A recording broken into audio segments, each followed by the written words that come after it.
천지에 충만하신 하나님의 편재성에 대해서 참고하다가 연말 연치를 향해서 잠깐 그 주제를 조금 벗어났었죠. 이제 우리가 다시 한번 이 주제로 돌아갑니다. 이렇게 해서 우리가 하나님을 아는 것은 너무나도 중요한 일입니다. 왜냐하면 하나님 나라는 하나님을 아는 지식과 하나님을 향하는 사랑으로 되어 있다. 하나님 나라는 무엇으로 되어 있다고요? 하나님 나라는 하나님을 아는 지식과 하나님을 알아야 돼요. 그리고 하나님께 대한 사랑으로 충만한 것이 바로 그것이다. 하나님 나라의 기쁨은 그렇게 되어 있다 하고 우리 신앙의 선진들이 가르쳤습니다. 오늘 우리 주보에 새겨볼 만한 말씀, 새겨볼 만한 말 한마디 다 같이 한번 읽어보실까요? 영원하신 하나님에 대한 지식은 본래적으로 모든 가치 있는 목표들 가운데 가장 고상한 것이요.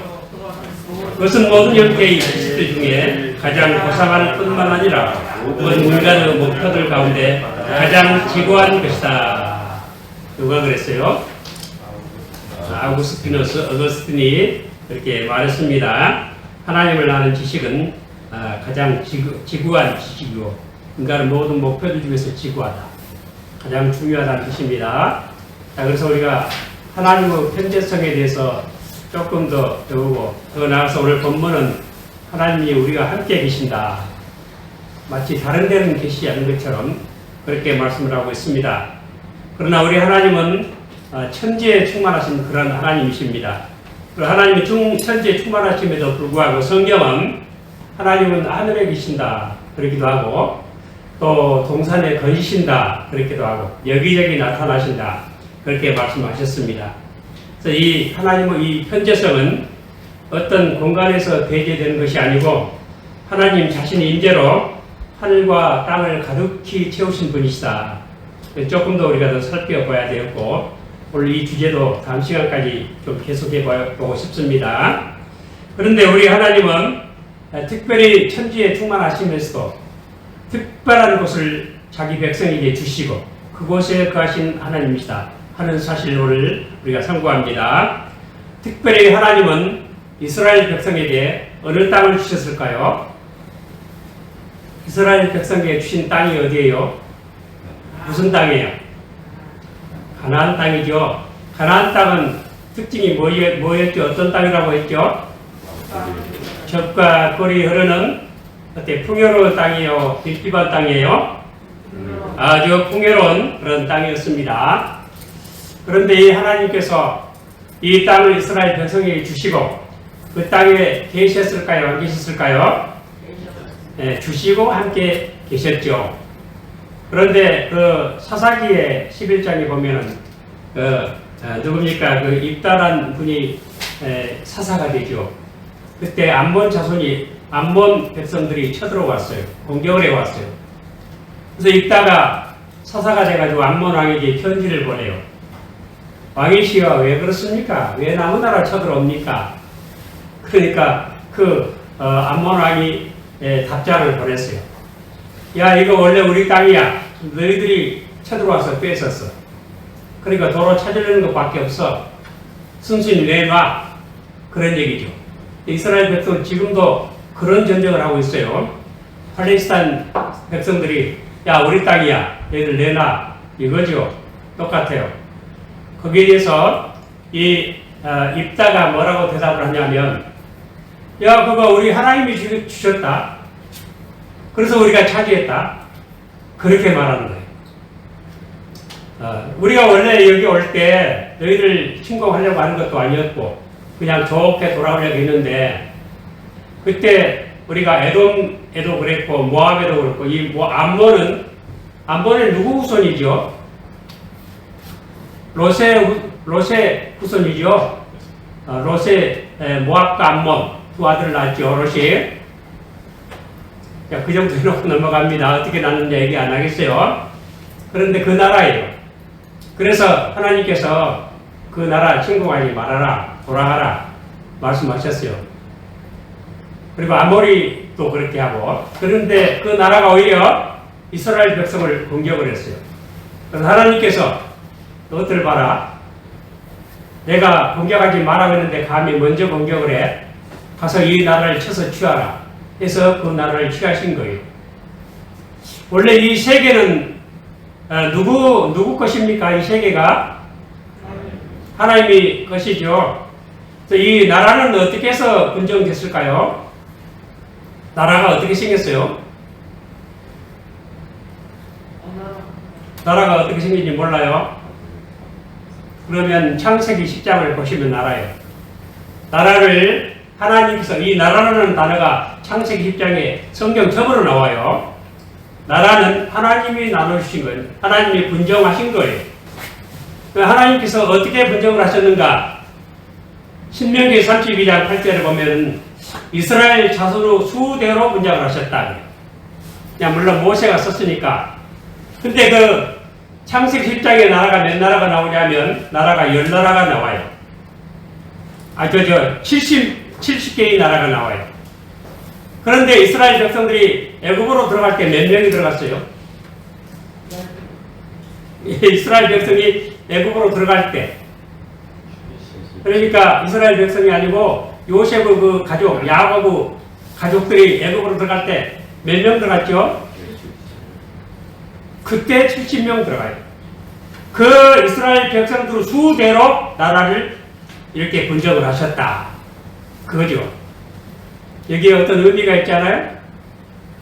그러니까 원래 온 세계가 이스라엘 백성들에게 의해서 뭔가 복음으로 점령되어야 한다는 그런 의미를 가지고 있잖아요.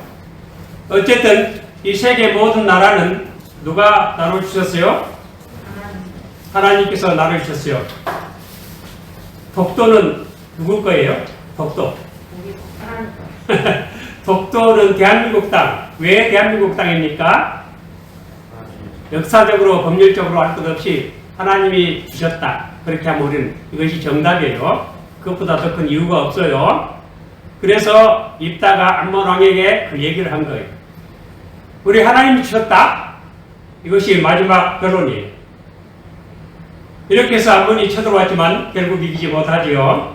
하나님이 주신 땅이에요. 하나님이 시킵니다. 그래서 만약 다른 나라를 공격을 한다면, 한 나라가 다른 나라를 침공을 한다면 그것은 무엇을 의미합니까? 하나님께 대한 도전이에요. 하나님께서 이 가나안 땅을, 젖과 꿀이 흐르는 복된 땅을 이스라엘 백성들이 주시고 그 땅에 거하세요? 거하지 않으세요? 그 땅에 함께 거하십니다. 그래서 나중에 이제 이 통일왕국 다음에 남북으로 나눠져 가지고 북왕조가 이스라엘이죠. 남왕조는 뭐예요? 남왕조 이름은 뭐예요? 유다. 북왕조에서 제일 나쁜 왕 아합이죠.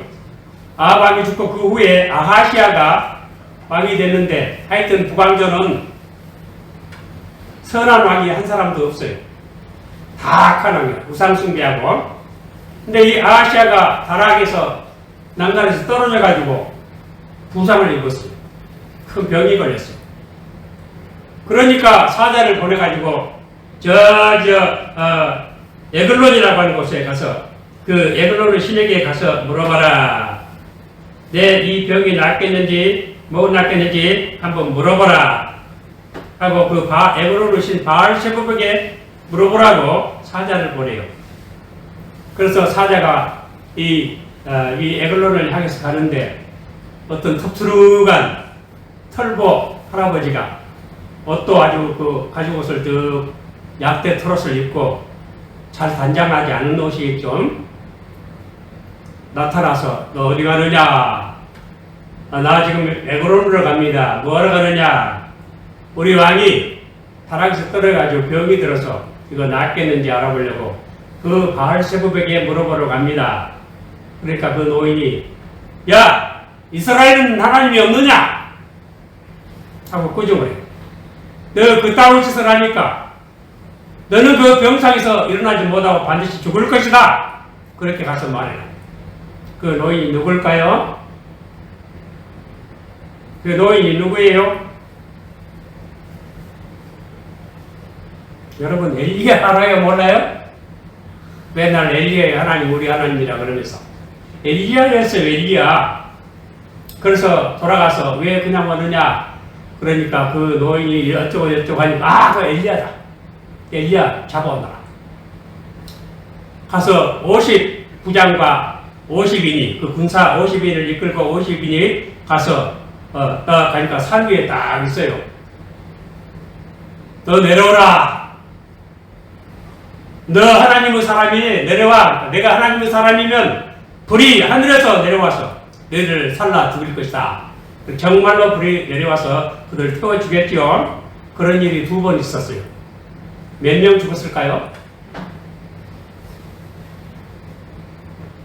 몇 명 죽었어요? 그때 불에 타서 죽은 사람이? 아니 50명 군소를 이끌고 50명씩 2번 가서 몇 명이요? 그래 100명 죽었어요?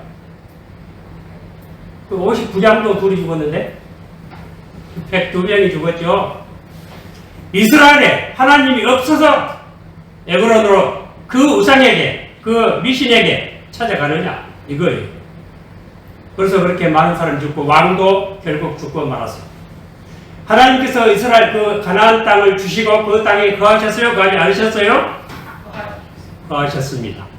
하나님은 하늘에만 계신 거 아니고 신의 산 안에만 계신 게 아니고 자기 백성에게 특별한 땅을 주시고 근데 그 땅이 어떤 땅? 젖과 꿀이 흐르는 복된 땅을 주시고 거기 함께 거하셨다. 이게 중요합니다. 그런데 이 하나님께서 가나안 땅에만 계신 게 아니고 특별히 예루살렘에 거하신다고 말씀을 하십니다. 출애굽기 20장 24절에 보면 여러분 출애굽기 20장에는 뭐가 있어요? 그거 다 알아야 되는데 우리 찬송가에도 나오는데 출애굽기 20장에는 뭐가 있어요? 출애굽기 20장하고 신명기 5장에 있는 게 뭐예요? 그게 바로 십계명이지요. 십계명을 주시고는 뭐라고 하셨냐면 출애굽기 20장 24절에 내게 토단을 쌓고 그 위에 너희 양과 소로 너희 번제와 화목제를 드리라. 내가 물론 내 이름을 기념하는 곳에서 내게 강림하여 복을 드리라. 그 단을 쌓고 나에게 예배하라. 그러면 내가 거기 강림해서 복을 주시겠다. 특별히 예루살렘에 강림하시겠다 말씀하십니다.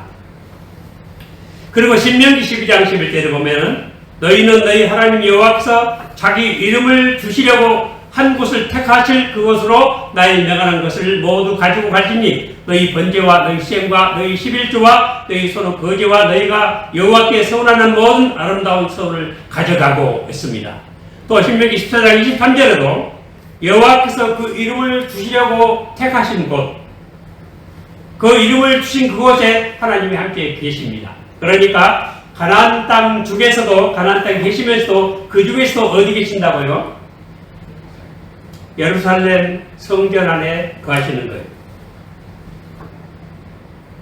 그리고 열왕기하 21장 7절에도 또 자기가 만든 아로신 아세라 목상을 전해시었더라. 옛적에 여호와께서 이전에 대하여 다윗과 그 아들 솔로몬에게 이르시기를 내가 이스라엘 모든 지파 중에서 택한 이 전과 예루살렘에 내 이름을 영원히 둘지라.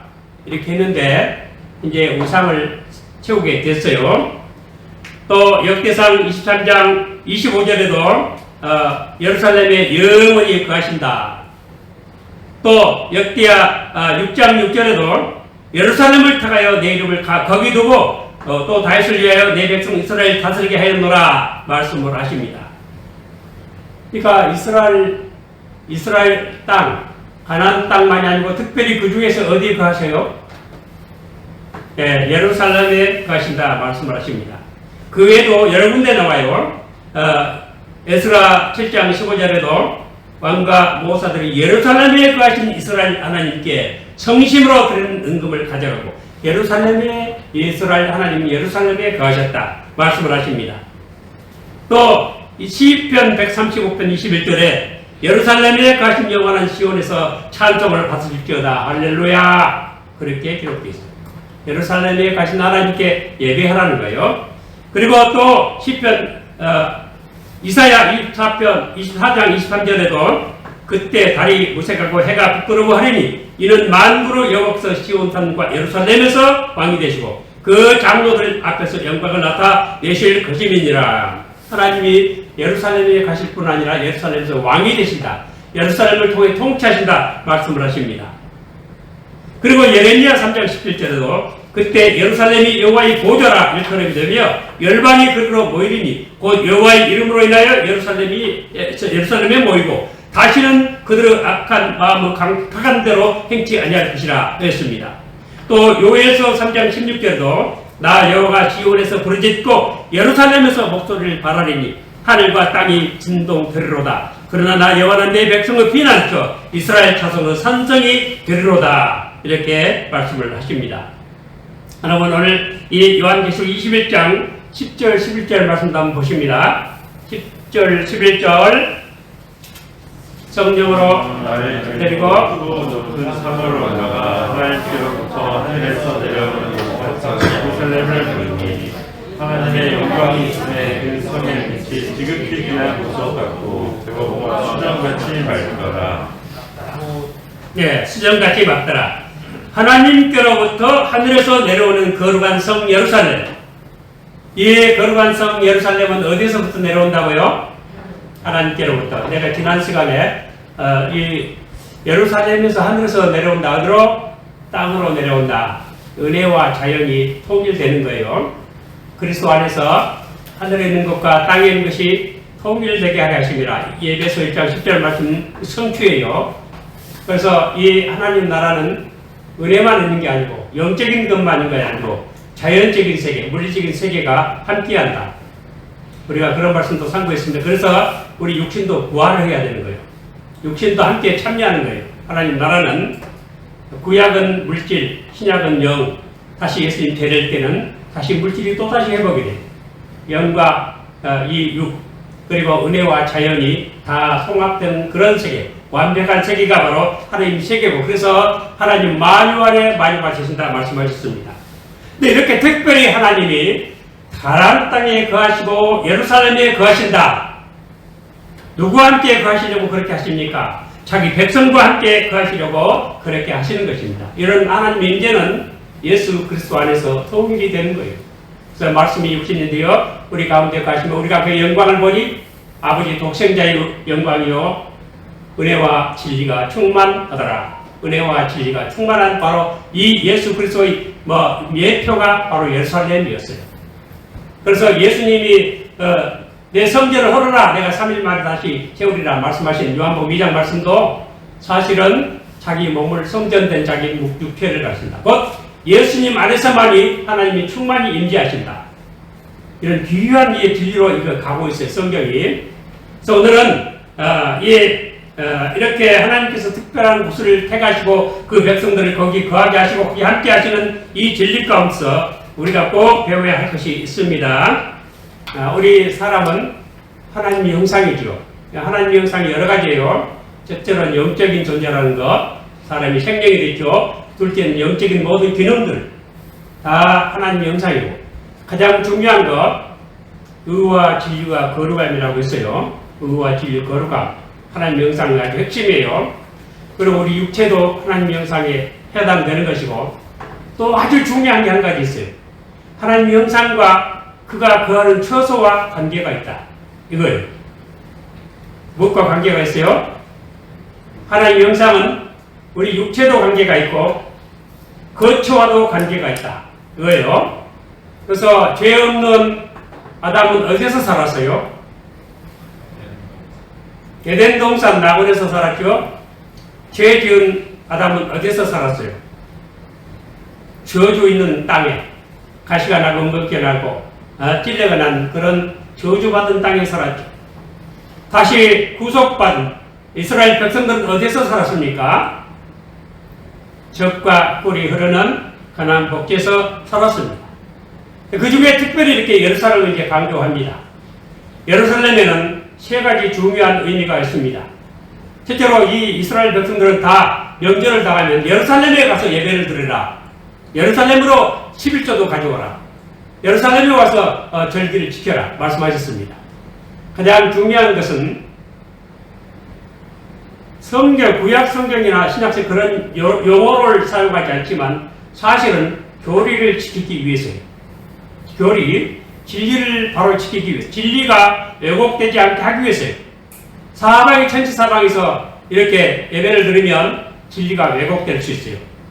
다윗도 사울왕에게 쫓겨 도망가다가 그 하길라산에서 오히려 사울왕의 창을 가져오죠. 사울왕 깊이 잠들 때 창을 가져와서 다윗이 나중에 이제 깨어난 후에 소리 질러가지고 사울왕 깨워가지고 외치죠. 뭐라고 외쳤냐면, 왕이 어째서 나를 자꾸 쫓아옵니까?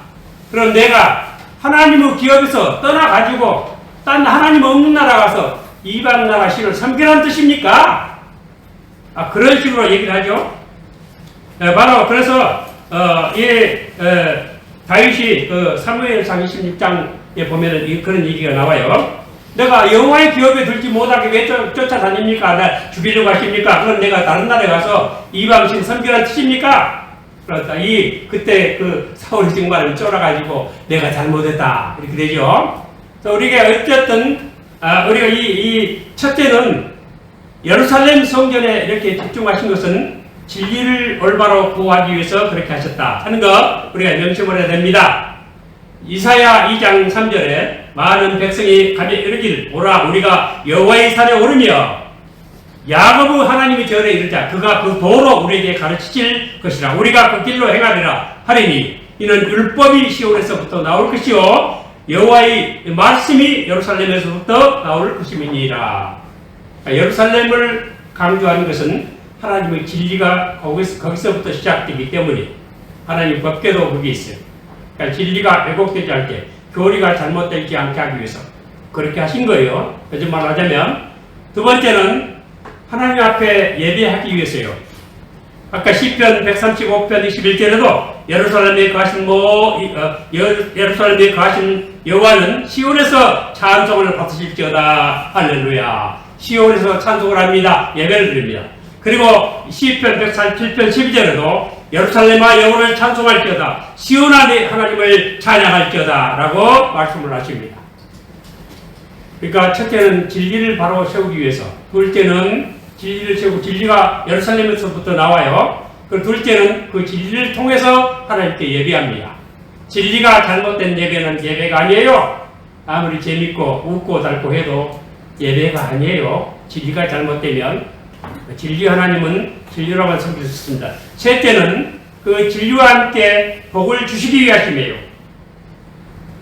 시편 118편 5절에 여호와께서 시온에서 내게 복을 주실지어다.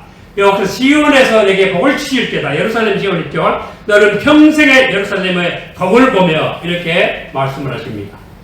그래서 예루살렘에 하나님께서 예루살렘의 이스라엘 백성들을 집중시키시고 거기에 거하게 하셔서 거기서 진리를 가르치시고 이 진리가 세계 모두 나라에 퍼져가야 돼요.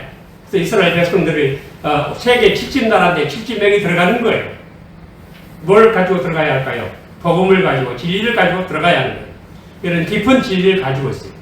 그래서 예루살렘에 하나님이 거하십니다. 그래서 우리가 하나님을 모실 때 하나님은 우리를 어디에 모시기 원하셨을까요? 지금은 하나님은 교회에 모이기를 원하시죠. 교회 하나님 그리스도의 몸입니다. 모여서 함께 예배하면서 진리를 배워야 돼요. 그리고 이 진리를 통해서 하나님께 예배함으로 우리는 하나님 주시는 복을 받을 수가 있습니다. 이런 진리를 지금 요약을 해서 하나님이 어디 나타나신가를 가지고 점점 예수 그리스도 향해서 가고 있습니다. 모든 진리와 축복은 예수 그리스도 안에서 풍성히 하나님 모든 충만함으로 가고 계십니다. 그리고 이 진리와 함께 예수 그리스도 안에서 하나님을 모시고 진리를 바로 채우면서 복을 받는 우리 모두 되시기를 축원합니다.